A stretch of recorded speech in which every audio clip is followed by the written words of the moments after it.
আয়াত ৩৩ ওয়াকরনা ফি বুয়ুতিকুন্না ওয়ালা তাবাররাজনা তাবাররুজাল জাহিলিয়াতিল উলা ওয়া আকিমনাস সালাতা ওয়া আতিনাজ যাকাতা ওয়া আতি'নাল্লাহা ওয়া রাসূলাহু ইন্নামা ইউরিদুল্লাহু লিইয়ুযহিবা আনকুমুর রিজসা আহলাল বাইতি ওয়া ইউতাহহিরাকুম তাতহীরা।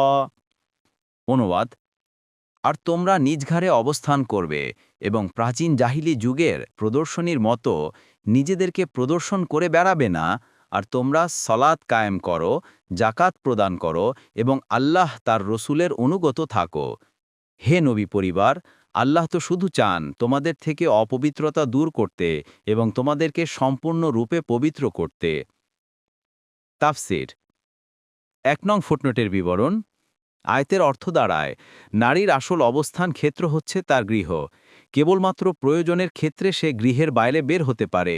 ইবনে কাসির মুয়াস্সার। আয়াতের শব্দাবলী থেকেও এ অর্থ প্রকাশ হচ্ছে এবং নবী সাল্লাল্লাহু আলাইহি ওয়াসাল্লামের হাদিস একে আরও বেশি সুস্পষ্ট করে দেয়। মুজাহিদ তো তখনই স্থিরচিত্তে আল্লাহর পথে লড়াই করতে পারবে যখন নিজের ঘরের দিক থেকে সে পূর্ণ নিশ্চিত থাকতে পারবে তার স্ত্রী তার গৃহস্থালী ও সন্তানদের আগলে রাখবে এবং তার অববর্তমানে তার স্ত্রী কোনো অঘটন ঘটাবে না এ ব্যাপারে সে পুরোপুরি আশঙ্কা মুক্ত থাকবে। যে স্ত্রী তার স্বামীকে এ নিশ্চিততা দান করবে সে ঘরে বসেও তার জিহাদে পুরোপুরি অংশীদার হবে।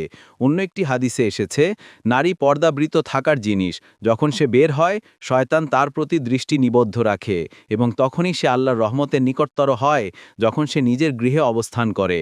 সহি ইবনে খুজাইমা ১৬৮৫, সহি ইবনে হিব্বান ৫৫৯৯। ২ নং ফুটনোটের বিবরণ। নবী সাল্লাল্লাহু আলাইহি ওয়াসাল্লামের স্ত্রীদের প্রতি কোরআনের ৩য়, ৪র্থ এবং ৫ম হেদায়েত হল সলাত কায়েম করো, জাকাত প্রদান করো এবং মহান আল্লাহ ও তার রসুলের অনুগত থাকো। ইবনে কাসির, কুরতুবী, বাগাবী।